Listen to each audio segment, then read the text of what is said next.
Hello my friends, I'm CWH, and I'm thrilled to bring you an exciting topic today. Have you ever dreamt of having a piece of the digital world where you can create, trade, and own virtual assets? Well, that dream is now a reality with Odyssey Metaverse.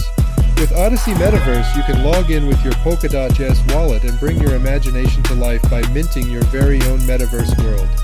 How cool is that? You can be the proud owner of your digital real estate and create your own virtual universe.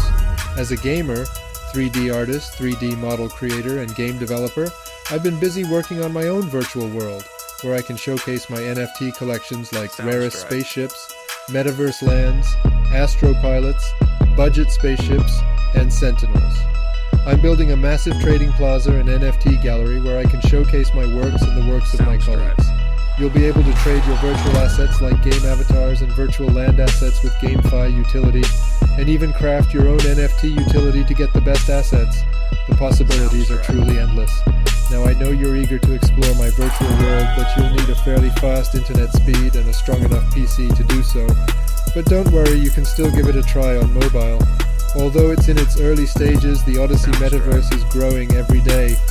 Join the Metaverse by minting your own virtual world for free at odyssey.org. It's www.odyssey.org. See you in Metaverse.